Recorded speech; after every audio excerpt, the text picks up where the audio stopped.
آپ حضرات سے گزارش ہے تھوڑا آگے اور تشریف لے آئیں تاکہ پیچھے اور تھوڑا آگے اور جائے. ایک صلوات اور بآواز بلا.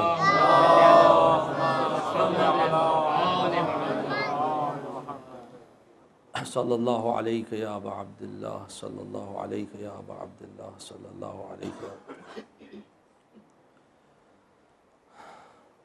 سید الشہداء اس مشہور اور معروف حدیث میں فرما رہے ہیں کہ اے لوگو، اللہ نے لوگوں کو، بندوں کو پیدا نہیں کیا مگر یہ کہ اس کی معرفت حاصل کریں، اور جب اس کی معرفت حاصل کریں گے تو اس کی عبادت کریں گے، اور جب اس کی عبادت کریں گے تو پھر بقیہ تمام چیزوں کی، دوسری تمام چیزوں کی عبادت سے بے نیاز اور مستغنی ہو جائیں گے. ان کو کسی چیز کی ضرورت نہیں پڑے گی کسی کے سامنے سر جھکانے کی. راوی نے دریافت کیا مولا اللہ کی معرفت کیا ہے؟ امام نے جواب میں فرمایا اپنے امام وقت کی معرفت، وہ امام کہ جس کی اطاعت لوگوں پر واجب کی گئی ہے، اور یعنی وہ امام کہ جو اللہ کی طرف سے معین کیا گیا ہے، جس کو اللہ نے معین کیا، منصوص من اللہ.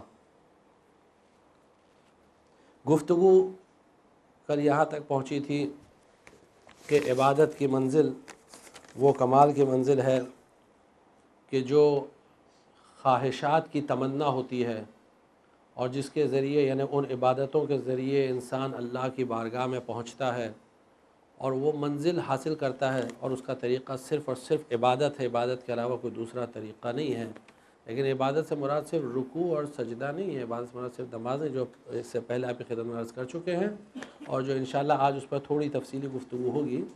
لیکن کل کی بات کو تمام کرنے کے لیے کہ وضو وہ چیز ہے کہ جس کے بارے میں بہت زیادہ تاکید کی گئی ہے روایات میں، اور مومن وہ ہوتا ہے جو ہمیشہ باوضو رہتا ہے، یعنی وہ اپنے آپ کو پروٹیکشن دیتا ہے، امیونٹی پرووائڈ کرتا ہے وضو کے ذریعے. جب وہ باوضو رہتا ہے تو بہت ساری بلاؤں سے، بہت ساری مصیبتوں سے، بہت سارے شرور سے، بہت ساری گندگیوں سے اللہ اس کو محفوظ رکھتا ہے، اور بڑے اثرات ہوتے ہیں وضو کے. اسی لیے آپ دیکھیے کہ مولا کائنات امیر المومنین علی ابن ابی طالب علیہ السلام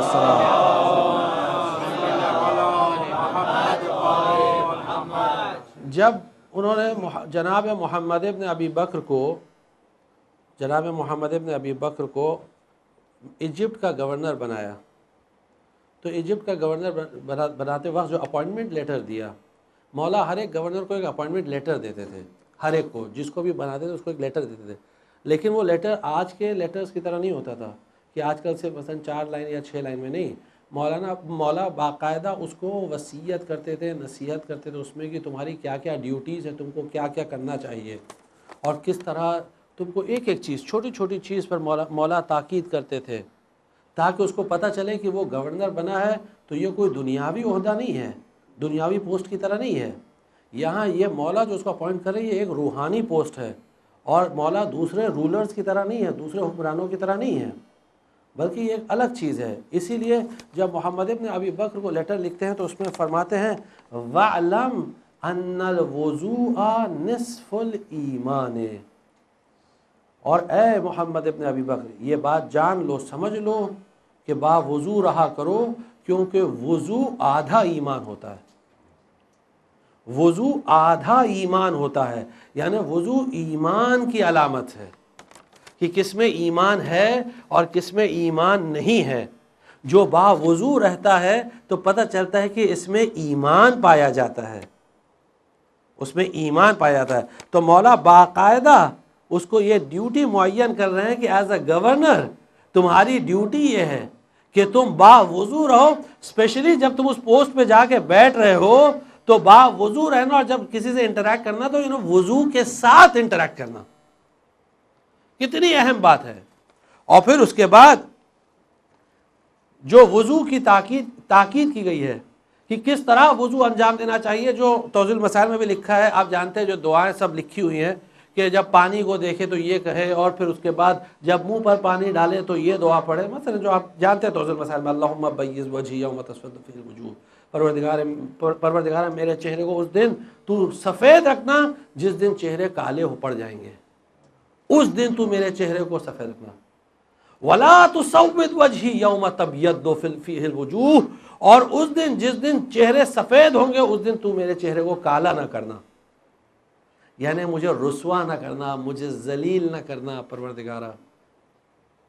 یعنی آپ دیکھیے وضو یہ سب دعائیں ہیں، اور جو اہل ایمان ہیں، مومنین ہیں، اور جو اپنے بچوں کو جو تعلیم دیتے، تربیت دیتے ہیں، وہ کیا کرتے ہیں کہ ان دعاؤں کو ترجمے کے ساتھ اس کا پرنٹ آؤٹ لیتے ہیں اور جہاں وضو کرتے ہیں وہاں اس کو لگا دیتے ہیں۔ اور آج کل تو بہت ایزی ہے، کمپیوٹر پہ سب پرنٹ آؤٹ نکلتا ہے آرام سے، تاکہ وہ جتنے بار وضو کرے اس کو دیکھے، اس کو پڑھے، اور کیونکہ ینگسٹرز جو ہوتے ہیں، جوان جو ہوتے ہیں، ان کو کوئی بھی چیز بڑی آسانی سے یاد ہو جاتی ہے، تو اگر وہ 10 مرتبہ 15 مرتبہ پڑھیں گے تو ان کو بڑی آسانی سے یہ سب دعا یاد ہو جائیں گے۔ ایک مرتبہ صلوات پڑھ دیجئے، تھوڑا آپ آگے آ جائیں، تھوڑا آپ یہاں تشریف لائیں، جگہ یہاں اگر ہے تو ایک صلوات پر آواز ہو، بآواز بلند صلوات پڑھ،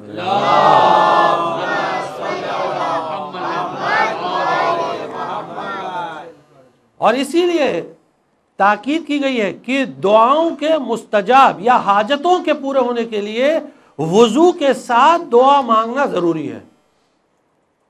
ویسے تو اگر نہیں بھی کریں گے لیکن ہو سکتا ہے اللہ پوری کرے، لیکن تاکید یہ ہے کہ وضو کے ساتھ دعا مانگو۔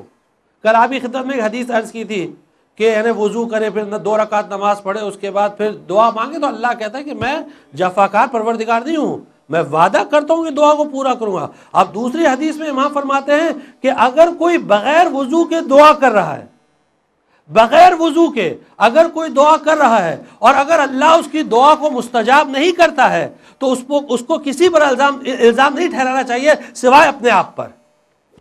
وہ صرف اپنے اوپر الزام لگائے کہ میری وجہ سے دعا مستجاب نہیں ہے، کیونکہ میں نے وضو نہیں کیا تھا۔ اس لیے دعا مانگنے کے لیے بھی بہت ضروری ہے کہ ہم جب بھی کوئی دعا مانگے تو وضو کے ساتھ دعا مانگے، کیونکہ یہ وضو اتنی اہم چیز ہے۔ روایات میں وضو کے لیے ایک لفظ استعمال کیا گیا ہے، یعنی وضو کرنے کا طریقہ، جیسے ابھی آپ کی خدمت میں عرض کیا کہ وضو کرے، یعنی obviously اس میں پہلی شرط تو یہ ہے کہ وہ وضو کے جو احکام ہے اس سے واقف ہو۔ اگر وہ احکام اور قوانین سے ہی واقف نہیں ہو تو پھر کیسے وضو کرے گا؟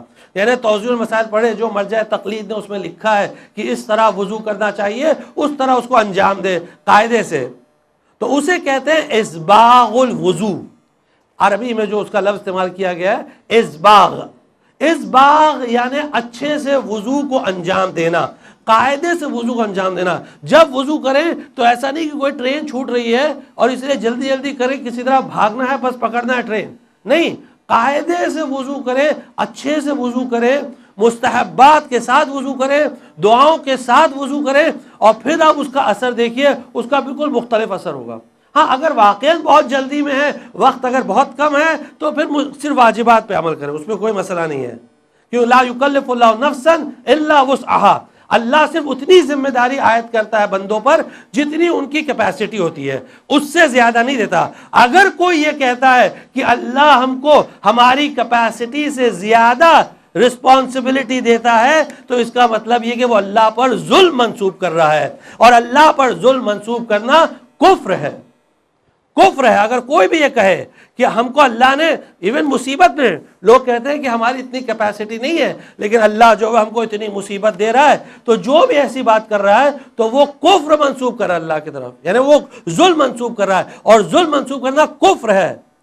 وہ شخص اسلام کے دائرے سے باہر ہو جاتا ہے، کیوں قرآن نے بار بار اس بات کی تاکید کی ہے، لا یکلف اللہ نفسا الا وسعها۔ اور اس میں خوبصورت چیز جو اسلام کی یہ ہے کہ اسلام نے عبادتوں کو اللہ اور بندے کے درمیان چیز رکھی ہے، اللہ اور بندے کے درمیان ہے۔ یعنی چند روز پہلے بھی ہم نے مجلس میں یہ بات پر تاکید کی تھی، ہمیں حق نہیں ہے کسی کے بارے میں فیصلہ کرنے کے لیے، وہ خلوص سے نہیں پڑھ رہا ہے، وہ خلوص سے نہیں کر رہا ہے، ہم کوئی نہیں ہوتے، ہمیں صرف اپنے بارے میں فیصلہ کرنا ہے کہ ہم خلوص سے کر رہے ہیں یا نہیں کر رہے ہیں۔ تو بینی و بین اللہ، میرے اور اللہ کے درمیان یہ چیز ہے، بس ختم ہو گئی بات، میں یہ کام انجام دے رہا ہوں یا نہیں دے رہا ہوں۔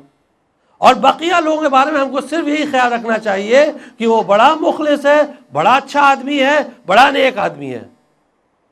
تو یہاں وضو کے بارے میں بھی یہی، اگر ہم جلدی میں ہیں تو بینی و بین اللہ، یعنی واقعاً ایسی جلدی ہے، یعنی واقعاً ایسی جلدی کہ جو بہت، یعنی ایسا کام ہے کہ جو اتنا اہم ہے کہ اگر ہم اس کو نہیں انجام دیں گے تو بہت نقصان ہوگا، تو پھر کوئی مسئلہ نہیں، ٹھیک ہے آپ خالی واجبات پر عمل کریے، لیکن نہیں 2 منٹ چیزیں رک سکتی ہیں، کوئی مسئلہ نہیں ہے، کچھ نہیں ہونے والا ہے، 2 منٹ چیزیں رک سکتی ہیں، تو اپنا جا کر اطمینان سے وضو کریں، دعاؤں کے ساتھ وضو کریں، اس کے بہت اثرات ہوتے ہیں۔ اس میں ایک حدیث خالی آپ کی خدمت میں عرض کرتے ہیں، آپ ایک صلوات بآواز بلند پڑھ دیجیے گا۔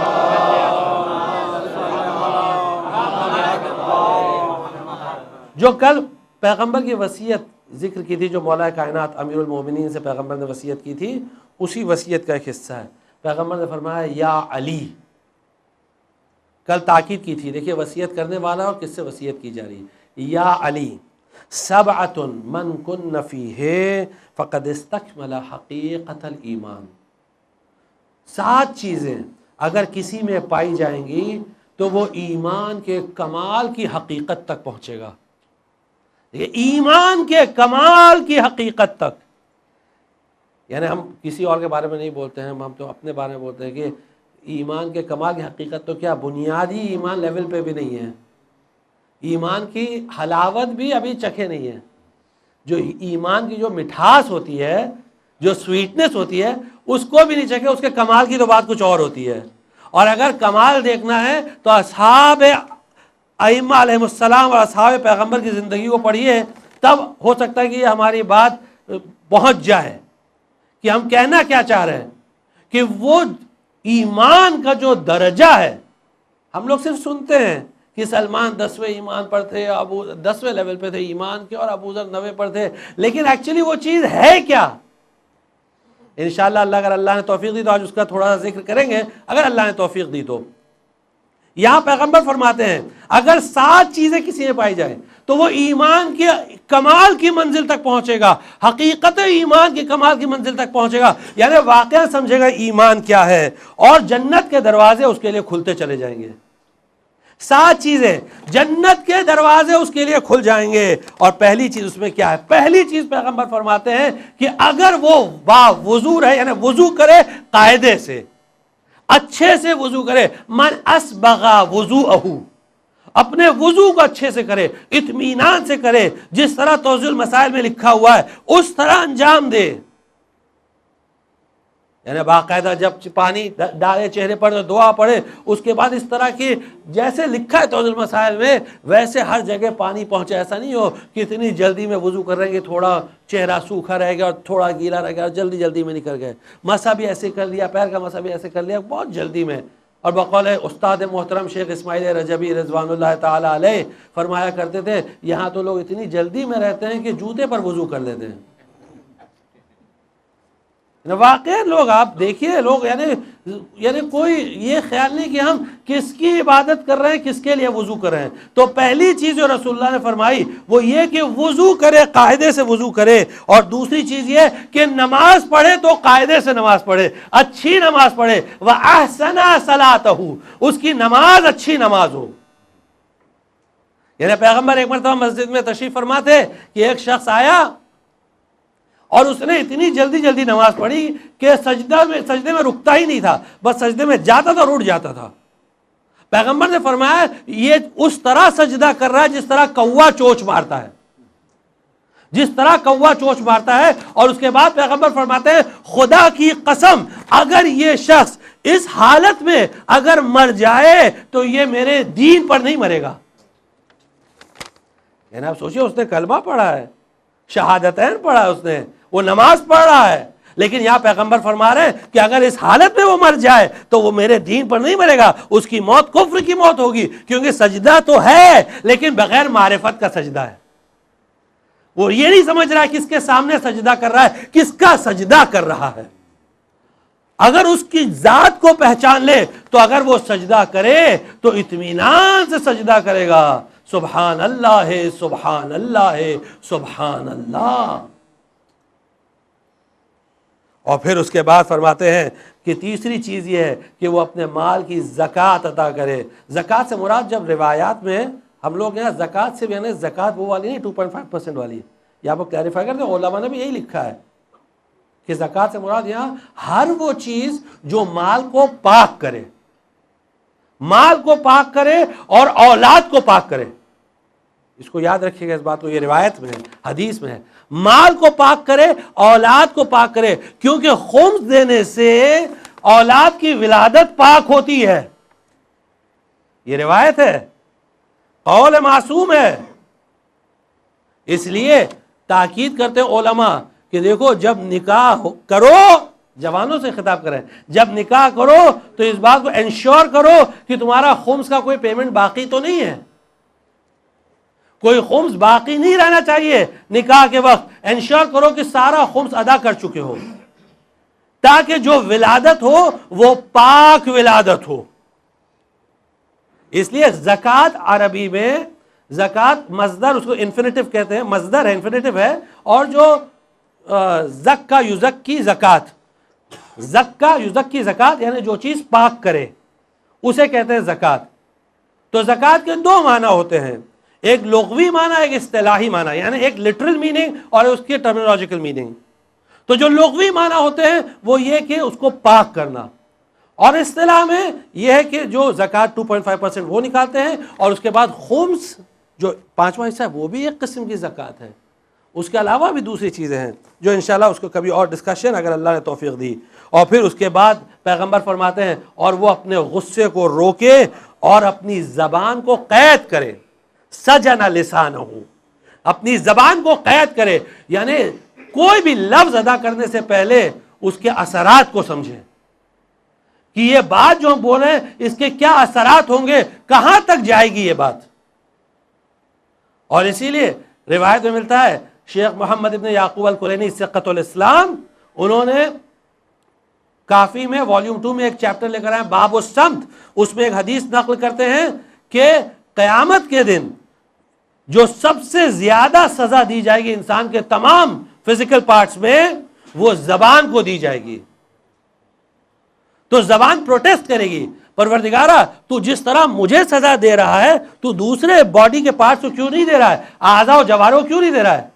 تو جواب آئے گا کیونکہ تیری حرکتیں تھی اس کے اثرات ایسے تھے، اس کے ایفیکٹس یہ تھے کہ کہیں کسی کا خون بہایا گیا ناحق، تو نے ایک لفظ یہاں ادا کیا، کسی کا ناحق خون بہایا گیا، تو نے ایک لفظ یہاں ادا کیا، کسی کی ناحق عزت گئی، آبرو گئی، تو نے زبان سے جو لفظ ادا کیا اس کی وجہ سے کسی کا ناحق مال لوٹا گیا.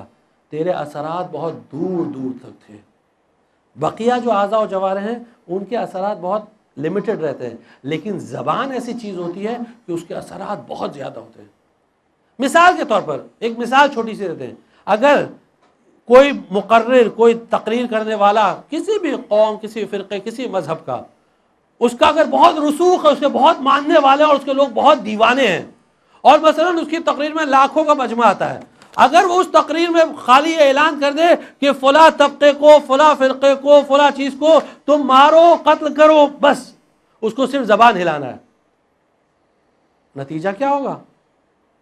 نتیجہ کہ جس کے بارے میں وہ کہہ رہا ہے تو کتنے بے گناہ مارے جائیں گے، کیا اثرات ہوں گے. اسی لیے روایات میں اتنی تاکید ہے، اتنا ایمفیسس ہے، پیغمبر فرماتے ہیں اس کو اپنی زبان کو قید کرنا چاہیے، زبان کو قید رکھنا چاہیے. سجن واستغفر لذنبہ، اور اپنے گناہوں کے لیے استغفار کرے، اور میرے اہل بیت کا خیر خواہ ہو.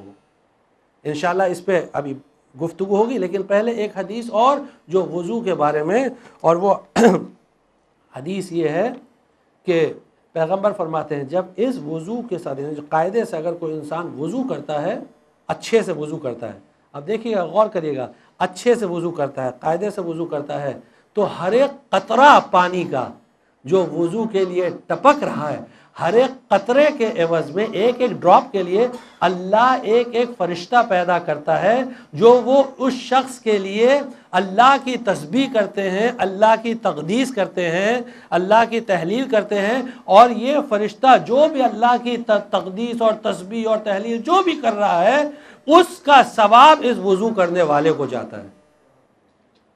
جتنے مرتبہ یہ وضو کرتا ہے اتنے مرتبہ وہ اللہ ایک فرشتے کو پیدا کرتا ہے، تا روز قیامت اس فرشتے کی ڈیوٹی یہ رہتی ہے کہ وہ اللہ کی حمد و ثنا کرتا رہے اور اس کا ثواب اس بندے کو ملتا رہے گا۔ ایک ایک قطرہ پانی جو یعنی آپ دیکھیں کتنا ثواب ہے۔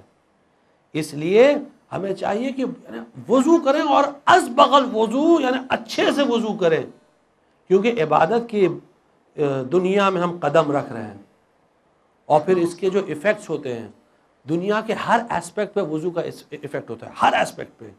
ایسا نہیں کہ وضو کا تعلق صرف نماز سے، ایسا کبھی گمان نہیں کرنا چاہیے، کیونکہ شیخ العاملی وضو کے متعلق اپنی کتاب وسائل الشیعہ میں 54 چیپٹرز لے کر آئے ہیں۔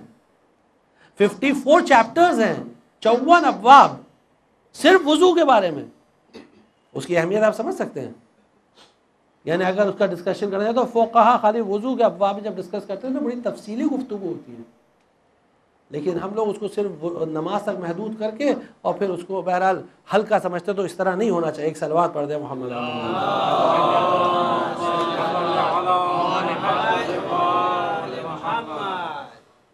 پیغمبر فرماتے ہیں اور آخری منزل کیا ہے کہ وہ میرے اہل بیت کا خیر خواہ ہو، جو حق ہے، جو حق ہے خیر خواہی کا۔ خیر خواہی نا to be well wisher of اہل بیت، to wish well for the اہل بیت، تو وہ حق ادا کرے۔ آج جمعے کا دن ہے اور اس دن جو ہم لوگ دعا پڑھتے ہیں دعا ندبہ، جس کی بہت زیادہ تاکید کی گئی ہے، اس میں ایک جملہ آتا ہے وَعِنَّا عَلَىٰ تَعْدِيَةِ حُقُوقِهِ إِلَيْهِ، پروردگارہ تو ہماری مدد کر تاکہ ہم وہ حق ادا کر سکیں جو امام کا حق ہماری گردن پر ہے، جو امام کا حق ہماری گردن پر ہے ہم اس کو ادا کر سکیں۔ وَعِنْ عَلَىٰ تَعْدِيَةِ حُقُوقِهِ إِلَيْهِ وَالْاجْتِهَادِ فِي طَاعَتِهِ، اور ہم ان کی اطاعت میں، ان کی اوبیڈینس میں جد و جہد کریں۔ جہاد پر گفتگو ہو چکی ہے، اب اس کو ریپیٹ نہیں کریں گے، لیکن کوشش کریں میکسیمم پاسبل ایکسٹینٹ جتنا ہو سکے، والاجتہاد فی طاعتہ واجتناب معصیتہ، اور ان کی ڈس اوبیڈینس، ان کی نافرمانی سے ہم دور رہیں۔ وَمْنُنْ عَلَيْنَا بِرِضَاهِ، اور تو پروردگارہ ہم پر احسان کر کہ ہمارا امام ہم سے راضی ہو جائے، یہ احسان کر کہ ہمارا امام ہم سے راضی ہو جائے۔ وَمْنُنْ عَلَيْنَا بِرِضَاهِ وَهَبْ لَنَا رَأْفَتَهُ وَرَحْمَتَهُ وَدُعَاءَهُ وَخَيْرَهُ، اور تو ہمیں عطا فرما ان کی نیکی، ان کی رحمت، ان کی دعا، تمام چیزیں، یعنی امام کی توجہ۔ آج جمعے کا دن ہے، امام کے ذکر کا دن ہے، آپ کی خدمت میں امام کے متعلق چند روایات پڑھ لیتے ہیں تاکہ انشاءاللہ یہ جو بھی مجلسوں کا سلسلہ ہے وہ امام علیہ السلام قبول کریں، کیونکہ یعنی اصل عزادار یعنی واقعاً جو پرسہ قبول کرتے ہیں جناب زہرا کے ساتھ ساتھ امام زمان علیہ السلام، جو کہ آج ہمارے حاضر امام ہیں۔ اسی لیے شب عاشور سلام کرنا اچھی بات نہیں سمجھی جاتی ہے، حرام نہیں ہے۔ ایک صاحب بحث کرنے لگے حرام ہے کیا؟ حرام اور حلال میں ہر چیز نہیں تولی جاتی ہے، اچھی بات نہیں سمجھی جاتی ہے۔ مثال کے طور پر اگر کسی کا میت ہو گئی ہے، کسی کا میت ہو گئی، آپ اس کو پرسہ دے جاتے ہیں، اور بھائی کیسے ہو، سنا ہے کہ تمہارا میت ہو گئی، چلو اچھی بات ہے، آپ اس طرح پرسہ دیتے ہیں۔ اگر کہ بھائی یہ کیسی باتیں کرو، تو کیا حرام ہے کیا ایسے بولنا؟ نہیں، حرام حلال میں نہیں ہوتی ہے، یہ ادب ہوتا ہے، ادب کی بات ہے، اور ادب عقل کی علامت ہوتی ہے کہ اس میں عقل ہے یا نہیں، یہ عقل کی بات ہوتی ہے اور ادب کی بات ہوتی ہے۔ تو شب عاشور اور روز عاشور سلام کرنا، مصافحہ کرنا منع ہے، بلکہ اس کے عوض میں تعزیت پیش کی جاتی ہے۔ کس کو تعزیت پیش کی جاتی ہے؟ امام زمان علیہ السلام کو تعزیت پیش کی جاتی ہے۔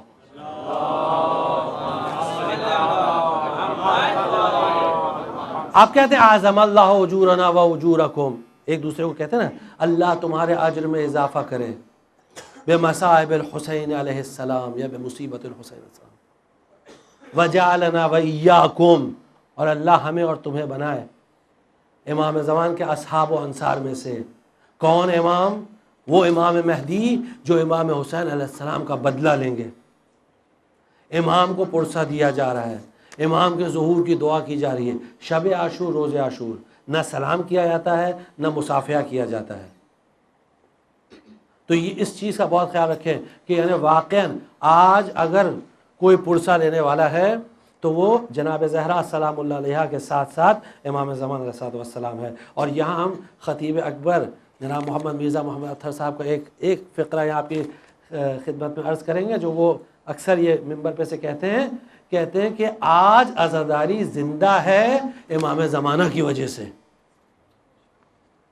کہتے ہیں ان کی وجہ سے، کیونکہ وہ عزادار موجود ہے، اس لیے اس کے ہوتے ہوئے کوئی عزاداری کو مٹا نہیں سکتا، چاہے وہ جتنی کوشش کرے، لیکن دنیا کی کوئی طاقت عزاداری کو مٹا نہیں سکتی۔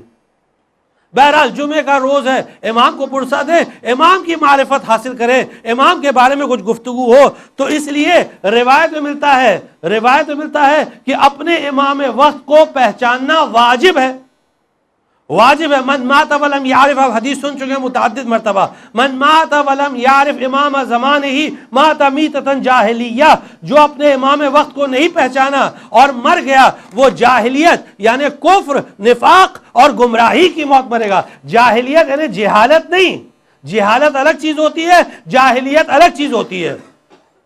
دیکھیں جہالت یعنی نہ جاننا، جاہلیت کا مطلب ہوتا ہے کفر کی موت، نفاق کی موت اور گمراہی کی موت، یہ ہوتا ہے جاہلیت کی موت۔ یہ امام نے بالکل اس کو واضح کیا۔ اب اس کے بعد پیغمبر اکرم صلی اللہ علیہ وآلہ وسلم فرماتے ہیں جس کسی کو اللہ نے میرے اہل بیت کی ولایت اور محبت عطا کر دی، گویا اللہ نے اس کو دنیا اور آخرت تمام نیکی عطا کر دی، ساری نیکیاں اس کے حصے میں آ گئی۔ جس کو اہل بیت علیہ السلام کی معرفت اور محبت اور ولایت اس کے دل میں اگر آ گئی تو اللہ نے اس کو تمام نیکیاں دے دی، تمام نیکیاں دے دی۔ اب سوال یہ اٹھتا ہے کہ اس معرفت کو حاصل کرنے کا طریقہ کیا ہے؟ آیا کوئی طریقہ بتایا گیا ہے؟ ہاں طریقہ بتایا گیا ہے، اور یہ ہماری ڈیوٹی ہے غیبت کے زمانے میں اپنے امام کو پہچاننے کے لیے۔ اور وہ ڈیوٹی یہ ہے کہ ہم ایسے جلسات رکھیں جہاں احادیث اہل بیت علیہ السلام کا ذکر ہو، ایسی کلاسز، ایسی گیدرنگز، ایسے ڈسکشنز جہاں احادیث اہل بیت، جتنا زیادہ احادیث اہل بیت کا ذکر ہوگا اتنی اس گیدرنگ کی منزلت بڑھ جاتی ہے۔ اب ایک حدیث سن لیجئے جو چھٹے امام صادق علیہ السلام سے ہے۔ امام فرماتے ہیں دیکھو ایک دوسرے سے ملاقات کرتے رہا کرو، ایک دوسرے کی زیارت کرتے رہا کرو۔ زیارت عربی میں وزٹ کو کہتے ہیں، یعنی ایک دوسرے کو وزٹ کرتے رہا کرو۔ تزاورو یعنی ایک دوسرے کی زیارت کرتے رہو، ایک دوسرے کو وزٹ کرتے رہو۔ کیوں؟ کیونکہ تمہارے اس وزٹ میں، ایک دوسرے کی ملاقات میں تمہارے دل زندہ ہوتے ہیں، تمہارے دل زندہ ہوتے ہیں، اور اس سے ہماری حدیثوں یعنی جو ہماری حدیثوں کا تم ذکر کرتے ہو اس سے ہمارا امر زندہ ہوتا ہے، ہماری ولایت زندہ ہوتی ہے، امر اہل بیت زندہ ہوتا ہے، محبت اہل بیت حدیثوں کے ذکر سے زندہ ہوتی ہے۔ امام فرما رہے ہیں، امام کا قول ہے، ہمارے الفاظ نہیں ہیں۔ اور امام فرماتے ہیں ہماری حدیثوں کا ایک اثر یہ ہوتا ہے، اسی حدیث میں امام فرما رہے ہیں حدیث کا اثر یہ ہوتا ہے کہ تم ایک دوسرے کی طرف نرم ہو جاتے ہو، تمہارے دل ایک دوسرے کے لیے نرم ہو جاتے ہیں۔ یہ آج جو ہمارے سوسائٹی میں آپ پرابلمز دیکھ رہے ہیں نا، یہ فلاں ہے، وہ فلاں ہے، وہ فلاں ہے، ایک دوسرے پہ کچھ بھی الزام، ایک دوسرے کچھ بھی لگا، کچھ بھی، اس کی وجہ کیا ہے؟ اور آپ دیکھیے نا واقعاً یعنی افسوس کا مقام یہ ہے، افسوس ایک دوسرے کے خلاف پولیس میں کمپلین کرتے ہیں، پولیس آتی ہے مومنین کے مسائل میں۔ اللہ اکبر، یہ بتا رہی چیز کہ یہ لوگ حدیثوں سے دور ہیں۔ اگر دو میں سے ایک گروہ میں بھی عقل ہوتی تو وہ خاموش ہو جاتا، کہتا کہ ٹھیک ہے ان کو ٹھیک ہے، لیکن لوگ بھیڑے ہوئے ہیں، ایک دوسرے تہمتیں، الزامات، یہ وہ. دیکھیے ہم مختصراً صرف کیونکہ دونوں بھائی ہیں، دونوں شیعہ ہیں، یہ یاد رکھے گا، دونوں شیعہ ہیں، اس لیے کفر کا الزام لگانا، یہ کرنا وہ کرنا، یہ بالکل غلط ہے، یہ بالکل غلط ہے. دونوں کو خالی ایک مختصر سی چیز بتا رہے ہیں دونوں، کہ اگر مثال کے طور پر اگر کوئی ہمارے مرجع کی تقلید نہیں کرتا ہے تو وہ برا نہیں ہو جاتا. اس کا مرجع اسے کچھ کہہ رہا ہے تو اس کو کرنے دیجئے. ہم کو اپنے مرجع کی بات دوسرے پر فورس کرنے کی کوئی ضرورت نہیں. دیکھیں ہمارا مرجع کہتا ہے، مثال کے طور پر اگر آپ کا مرجع کہتا ہے کہ بھائی مثال کے طور پر خون کا ماتم جائز نہیں ہے، ٹھیک ہے، آپ مت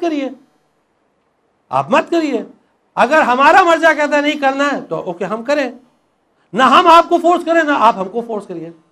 ابھی لندن میں اس سال عزاداری بند ہوئی، لندن میں ادارہ جعفریہ میں. کیوں؟ وہاں یہ دو شیعہ گروہ میں جھگڑا ہو گیا، پولیس آ گئی. اور وہاں تو اس معاملے میں لوگ بہت سخت ہیں، انہوں نے سارے پرمیشن سب کینسل کر دی، کچھ نہیں، اب کچھ نہیں کرنا ہے، ختم. کوئی جلوس نہیں، کوئی ماتم نہیں، ٹوٹلی سب بینک.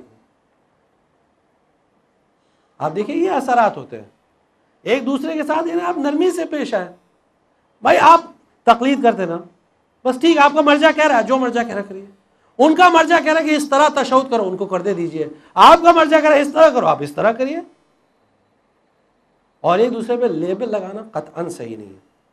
مثال کے طور پر آپ نے کہا یہ اخباری ہیں، آپ نے ہمارے بارے میں کہا، آپ نے ہم سے پوچھا آپ اخباری ہیں، ہم نے کہا نہیں ہم اخباری نہیں، ہم تقلید کرتے ہیں. اتنا کافی ہے، بس اتنا اسلام کے لیے کافی ہوتا ہے.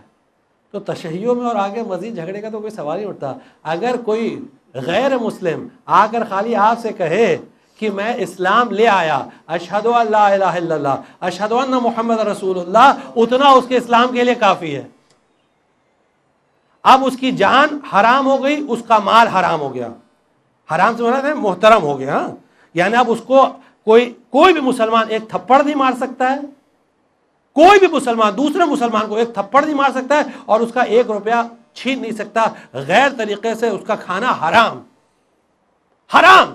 کوئی بھی مسلمان ہو دنیا میں جس نے صرف کلمتین پڑھ لیا، اس نے لا الہ الا اللہ محمد رسول اللہ، جان حرام مال حرام، بس ختم، آگے کوئی گفتگو نہیں. اب کسی کو یہ حق نہیں، اس نے دل سے نہیں کہا. پیغمبر کی زندگی میں ایسا صحابہ تھے، ایک صحابی کے بارے میں ملتا ہے تو 7 مرتبہ اس نے کلمہ پڑھا. آپ سمجھ رہے ہیں؟ 7 مرتبہ. جتنے بار کفر کا اظہار کرتا تھا اتنے بار پیغمبر کے اصحاب ناراض ہوتے پھر کلمہ پڑھ لیتا تھا. یعنی مرتد ہو جاتا تھا ہر ٹائم، لیکن پھر بھی پیغمبر اتنی مہربانی سے اس سے پیش آتے تھے کہ جانے دو، معاف کر دیتے تھے. یعنی پیغمبر کا یہ اخلاق تھا. تو باقی تو سب اخلاق کی بات ہوگی، لیکن اس معاملے میں نہیں ہے. تو بہت ہی اس چیز کا خیال رکھیں کہ واقعاً ایک مومن کا دوسرے مومن کے لیے پولیس میں جانا حرام ہے. آپ کسی بھی مرجع سے پوچھ لیجئے، جو بھی مرجع ہو آپ اس سے پوچھ لیجئے، جس کا جو مرجع ہو آپ جا کے چیک کر لیجئے، ویریفائی کر لیجئے. حرام ہے، حرام. مومنین کو اپنے مسائل جو حاکم شرع ہے اس کے ذریعے حل کرنا چاہیے، حاکم شرع کے ذریعے. اور جب ایک دوسرے کے خلاف کمپلینٹ لکھ رہے ہیں، پولیس میں جا رہے ہیں، واقعی یہ چیز دین کے باہر ہے. یہ کیا، اس کی وجہ کیا ہے کہ یہ لوگ حدیثوں سے اور روایات سے دور ہیں. اب آج کل تو حالات اتنے خراب ہیں کہ ہم آپ سے یہاں بہت ساری چیزیں بیان بھی نہیں کر سکتے. بس ایک صلوات پڑھ دیجئے، یہ بہتر ہوگا.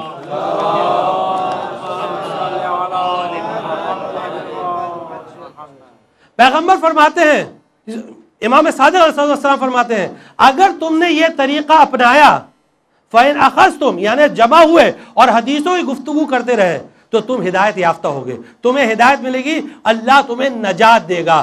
رشد تم نجاؤ تم، امام فرما رہے ہیں تمہاری ہدایت ہوگی، تم نجات پاؤ گے. اور اگر تم نے حدیثوں کے راستے کو چھوڑ دیا تو تم گمراہ ہو جاؤ گے، ہلاک ہو جاؤ گے.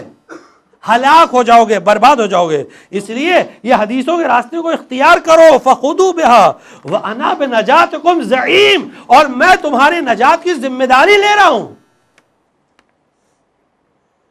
اب اس کے بعد پھر پتہ نہیں حدیث ضعیف ہے صحیح ہے. بھائی اگر وہ کتاب کا ریفرنس دے رہا ہے، حوالے کا ریفرنس دے رہا ہے اور معتبر آدمی ہے، ختم ہو گئی بات. ہاں اگر آپ کو یقین ہے حدیث گڑ رہا ہے تو یقیناً پوچھئے، آپ کو ریفرنس پوچھنے کا پورا حق ہے.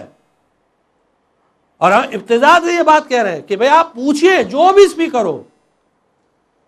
اور کیونکہ اب یہاں بات نکلی تو خالی بریکٹ میں بول دیں کہ کل رات کو آپ کی خدمت میں ایک حدیث عرض کی تھی کہ شیعتنا انما شیعتنا یعرفون بخصال شتیٰ، اگر ہمارے شیعوں کو پہچانا تو ان خصلتوں سے پہچانو. تو اس حدیث میں یہ تھا کہ شیعتنا کہ بیان یصلی الخمسین لیلا و نہارا، ہمارے شیعہ جو ہے 50 رکعت نماز پڑھتے دن و رات. تو یہاں 50 جو ہے نا وہ بطور اشارہ ہے، بطور اشارہ ہے نا، کم سے کم 50، ورنہ دراصل مستحب اور واجب ملا کے 51 ہے.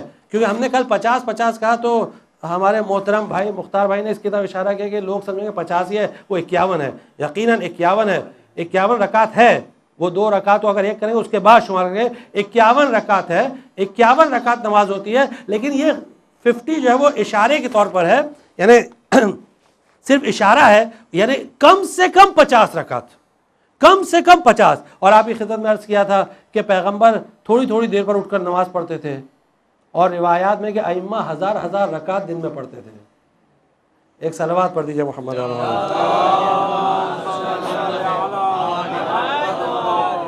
تو امام کی مدد کرنے کا، نصرت کرنے کا بہترین طریقہ یہ ہے کہ حدیثوں کو پڑھیں، حدیثوں کو پڑھائیں. امام نے دعا کیا، جب راوی آ کے امام سے دریافت کرتا ہے کہ مولا میں جا رہا ہوں وطن، کوئی وصیت ہے، کوئی نصیحت ہے، امام نے کہا پہلی چیز تو یہ کہ ہمارے شیعوں کو ہمارا سلام کہنا. ایک دوسری بات امام نے فرمایا کہ دیکھو ہمارے امر کو زندہ رکھنا، ہمارے شیعوں سے کہنا کہ ہمارے امر کو زندہ رکھیں، یعنی امامت کو زندہ رکھیں، ولایت کو زندہ رکھیں. جب راوی نے پوچھا مولا، راوی کا نام خیثمہ تھا، خیثمہ نے دریافت کیا مولا آپ کا امر یعنی ولایت اور امامت کس طرح زندہ رکھی جاتی ہے؟ امام نے جواب میں فرمایا ہماری حدیثوں کو سکھاؤ، ہماری حدیثوں کو سیکھو اور پھر اس کو سکھاؤ. سیکھو اور سکھاؤ، جتنا سیکھو اتنا سکھاؤ، کوئی مسئلہ نہیں. اگر ایک حدیث سیکھی ہے ایک حدیث سکھاؤ، 2 حدیث سیکھی ہے 2 سکھاؤ، 200 سیکھی 200 سکھاؤ، اس کے لیے کوئی پابندی نہیں. امام نے یہ نہیں کہا دیکھو 500 ہو جائے تب سکھانا، ایسے تو کوئی لمٹ نہیں ہے. دیکھیے جو لوگ بولتے ہیں یہ کون ہوتے ہیں پڑھنے والے حدیث، وہ کون ہوتے ہیں پڑھنے والے حدیث، یہ پینٹ بشرٹ پہنتے ہیں، یہ فلاں پہنتے ہیں، یہ دھوتی پہنتے، نہیں، لباس کی کوئی قید نہیں، جو پہنے جیسا پہنے، جتنی حدیثیں اس کو یاد ہے اتنی حدیثوں کو پہنچائے. اور آپ کو تاریخ بتا دیں ہندوستان کی، اگر آپ واقف نہیں ہیں، ہندوستان کی تاریخ یہ ہے کہ پارٹیشن سے پہلے جو سب بڑے بڑے زمیندار تھے وہ لوگ علماء کو سپانسر کرتے تھے، اور بڑے بڑے علماء جو ہندوستان سے پہلے گزرے، آپ جانتے ہیں بڑے بڑے علماء، آپ تاریخ پڑھیے ہندوستان کی، history of Shias in India, Syed Athar Abbas Rizvi کتاب ہے، اور socio intellectual history of the Shias of India, 2 volume کے اندر ہے. ہندوستان میں پارٹیشن سے پہلے جو بڑے بڑے زمیندار تھے وہ علماء کو اتنا پیسہ دیتے تھے اور ان کو خوب اچھے سے رکھتے تھے کہ اور کوئی کام نہ کریں، صرف اسی کام میں بزی رہیں بس. لیکن جیسے پارٹیشن کے بعد حکومت ہندوستان نے جب زمینداری کو ابالش کر دیا، زمینداری ختم ہو گئی، تو واقعا حالات بہت خراب ہوئے، اور 10-15 سال بعد اس کے جب اثرات دکھنے لگے تو یہ عزاداری، یہ دین کو زندہ رکھنے والے یہ ذاکرین تھے، ذاکروں نے زندہ رکھا. اور جو پرانے لوگ ہیں وہ جانتے ہیں اچھی طرح سے، جو ہمارے بزرگ یہاں بیٹھے ہوئے وہ جانتے ہیں، واقف ہیں کہ جو ایک سے ایک بڑے بڑے ذاکر تھے وہ یہاں صرف بمبئی نہیں، وہ ایک ایک چھوٹے چھوٹے گاؤں میں جاتے تھے اور وہاں تبلیغات کرتے تھے، اور وہاں سے ان کو کچھ نہیں ملتا تھا، یہاں تک کہ وہ کرائے کا پیسہ بھی خود دیتے تھے. اور پھر اس کے بعد جو مومنین تھے، جو مفلس الحال تھے چھوٹے چھوٹے گاؤں میں، وہ بیچاروں کے پاس کچھ نہیں، لیکن یہ ذاکرین جاتے تھے، بڑی بڑی قربانیاں دیتے تھے، انہوں نے تبلیغات کی ہے. تو اس کا خیال رکھیں، جتنی حدیث یاد ہو اتنی پہنچائیں.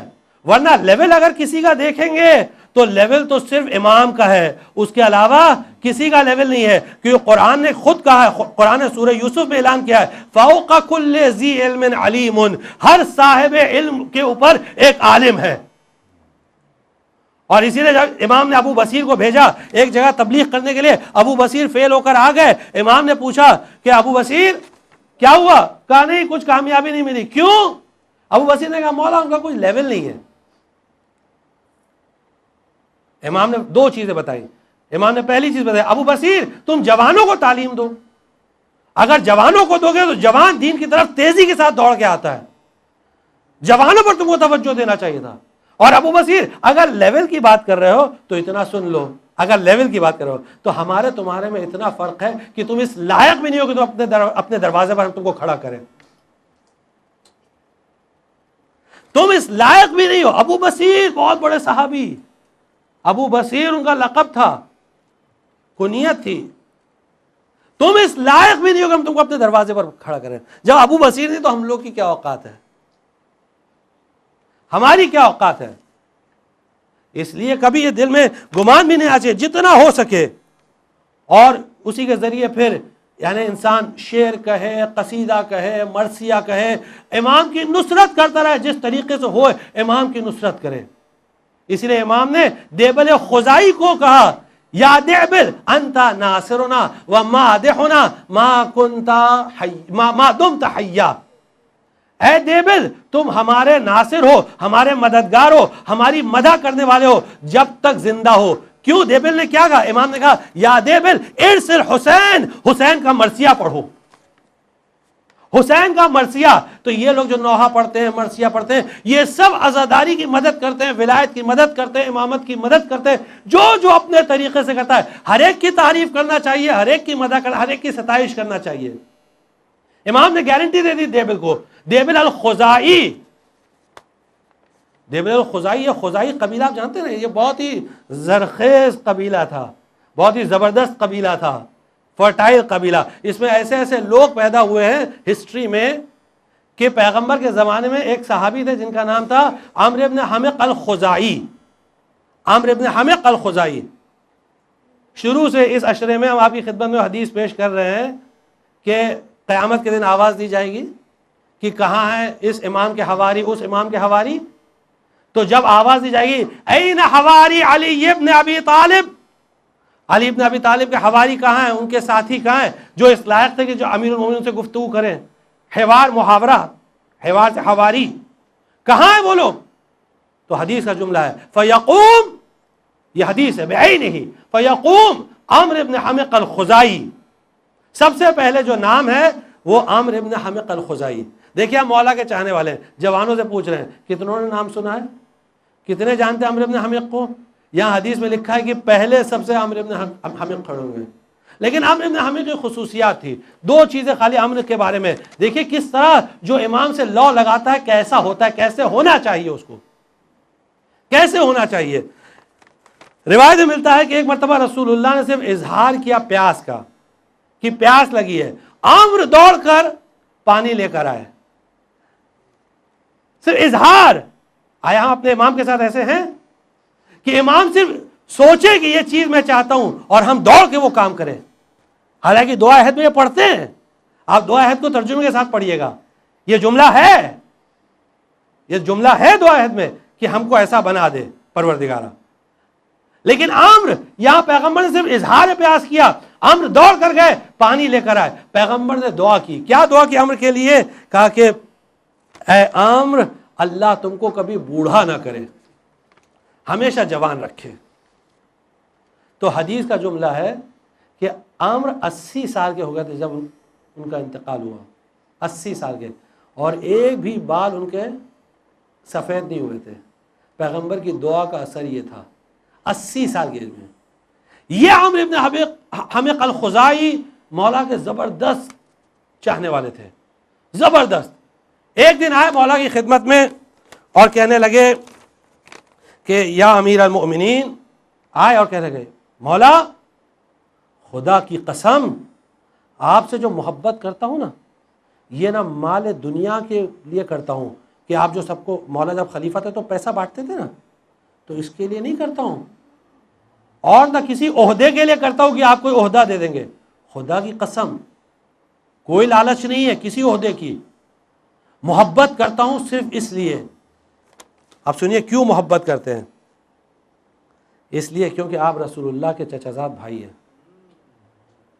دوسری چیز، آپ سیدۃ نساء العالمین حضرت زہرا کے شوہر ہیں.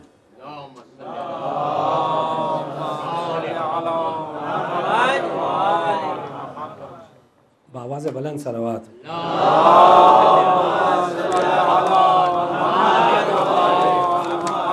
اور آپ ائمہ علیہ السلام کے والد ہیں، جو قیامت تک جو نسل باقی رہنے والی ائمہ کی اس کے والد ہیں. اس لیے آپ سے اتنی محبت کرتا ہوں. اور اسلام میں آپ سے بڑا کوئی مسلمان نہیں ہے، ایمان میں آپ سے بڑا کوئی مومن نہیں ہے، اس لیے آپ سے اتنی بے پناہ محبت کرتا ہوں. یا امیر المومنین، اپنی ذاتی شہرت کے لیے آپ کو نہیں چاہتا ہوں. یہ تو ریزن بتا دیا محبت کا. اب اس کے بعد سنیے جملہ، یہ ہم لوگ سب کے لیے ہے، یہ امر کا جملہ ہم سب کے لیے ہے. پھر فرماتے ہیں اے امیر المومنین، خدا کی قسم واللہ، اگر آپ مجھ سے کہیں کہ ایک پہاڑ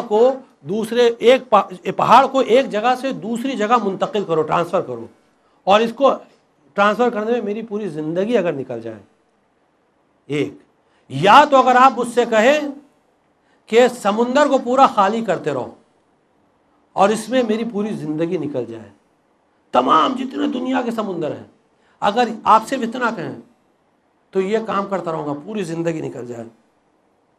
اور میرے ہاتھ میں اگر تلوار ہے جس سے آپ کا دشمن گھبرائے، کانپے میری تلوار کو دیکھ کر، اور آپ کے دوست کا دل مضبوط ہو کہ امر تو ہے نا، امر کے ہوتے ہوئے مجھے کوئی کچھ نہیں کر سکتا، آپ کے دوستوں کو تقویت ملتی ہے میری اس تلوار کی وجہ سے، اور آپ کا ذکر بلند ہوتا ہے، لوگ آپ کی طرف متوجہ ہوتے ہیں، اور آپ کی حجت لوگوں پر تمام ہو جاتی ہے. اگر زندگی بھر یہ سب کام کرتا رہوں پھر بھی مولا گمان یہی کروں گا کہ میں نے حق وفا ادا نہیں کیا. دیکھیے کیسے لوگ تھے، حق وفا ادا نہیں کیا، جو حق تھا آپ کی ولایت کا اسے ادا نہیں کیا. عجیب جملہ ہے عامر بن حمق الخزاعی. اب سوچئے کہ جب مولا نے یہ جملہ سنا ہوگا تو کتنا بڑا دل ہو گیا ہوگا، کیسا دل ہوگا. کہ مولا فرماتے ہیں کہ اللہم نور قلبہ، پروردگارہ اس کے دل کو منور کر دے، وہدہ الی الصراط المستقیم، اس کو راہ راست پر باقی رکھنا. اور اے عامر، میں کتنا چاہتا ہوں کہ میرے شیعوں میں کم سے کم صرف 50 لوگ تمہاری طرح ہوتے ہیں، یا 100 لوگ ہوتے ہیں، جو حدیث میں ہے 100 لوگ صرف تمہاری طرح ہوتے ہیں، بس 100 لوگ ہوتے ہیں. یہ مولا نے کہا صرف اگر 100 تمہاری طرح ہوتے نا بس. یہ کب کی بات ہے؟ جب مولا حاکم تھے، ظاہری حکومت تھی، تب بڑی فوج تھی، لیکن صرف 100 لوگ. امام صادق علیہ السلام فرماتے ہیں 100 بھی نہیں تھے، 50 بھی نہیں تھے. امام فرماتے ہیں 50 بھی نہیں تھے. اور اسی لیے یہ جو پورا واقعہ ہوا کربلا کا، اور آج جس امام کی شہادت کی شب ہے، امام زین العابدین علیہ السلام، آج ان کا ذکر، ان کے مصائب، کہ جب راوی نے کہا مولا شہادت تو آپ کی میراث ہے، امام نے فرمایا شہادت تو ہماری میراث ہے، لیکن ہماری ناموس کا بازاروں میں بے پردہ پھرانا یہ تو ہماری میراث نہیں ہے. امام نے وہ منظر دیکھے ہیں جو کسی نے نہیں دیکھے ہیں. عصر عاشور جب امام نے جناب زینب سے کہا پھوپھی جان ذرا خیمے کا پردہ تو ہٹائیے، جب زینب کبریٰ نے خیمے کا پردہ ہٹایا تو کیا دیکھا؟ امام نے دیکھا وہ منظر دیکھا جو خدا کسی بیٹے کو نہ دکھائے، کہ باپ کا سر ایک نیزے پر بلند ہے، کہا السلام علیکہ یا ابا عبداللہ. اب وہاں سے جو امام زین العابدین کی مصائب کے جو سلسلہ جو شروع ہوا ہوا تو اس طرح ہوا کہ جو کسی نے اس کا مقابلہ نہ کیا، جو کسی نے نہ دیکھا۔ اب بس مسلم جساس کی روایت کو سن لیجئے کہ مسلم کہتے ہیں کہ میں کوفے میں کھڑا کام کروا رہا تھا کہ ایک مرتبہ بڑا شور ہوا، بڑا ہنگامہ ہوا۔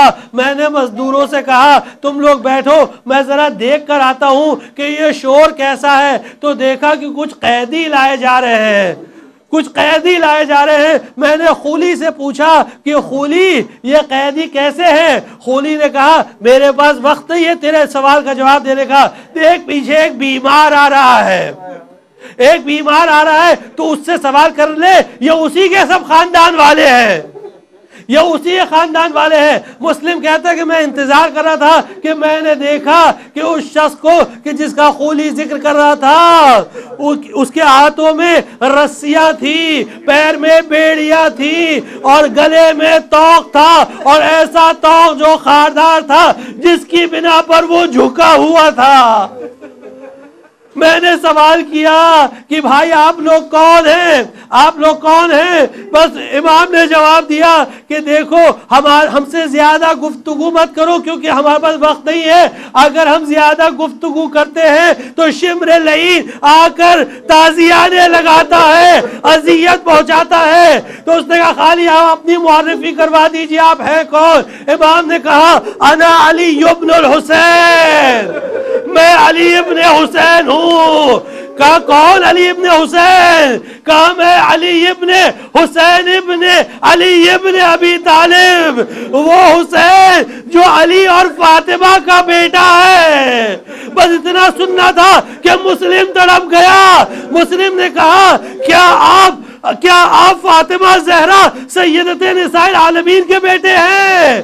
کیا آپ زین العابدین ہیں؟ کہا ہاں میں ہی زین العابدین ہوں۔ بس مسلم اپنا منہ پیٹنے لگا، کہنے لگا مولا انا من شیعتک، میں آپ کا چاہنے والا ہوں۔ مولا یہ کیا ہے؟ مولا مجھے خبر ملی تھی کہ اہل بیت کربلا آئے ہوئے ہیں، لیکن ایسے حالات تھے کوفے کے کہ میں نکل نہ سکا۔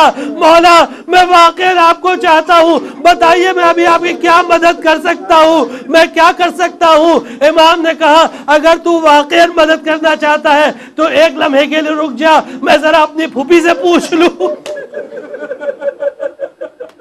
میں اپنی پھوپھی سے پوچھ لوں۔ بس یہ جملہ سننا تھا کہ مسلم نے منہ پیٹ لیا۔ زور زور سے تماشے ہیں، آپ کی پھوپھی یعنی زینب بنت علی۔ امام نے فرمایا ہاں مسلم، نہ صرف زینب بنت علی بلکہ ام کلثوم بنت علی اور علی و فاطمہ کی بیٹیاں، یہ شہزاد جو اونٹ پر ہیں، جو اس طرح اونٹوں پر بندھی ہوئی ہے، یہ علی و فاطمہ کی بیٹیاں ہیں۔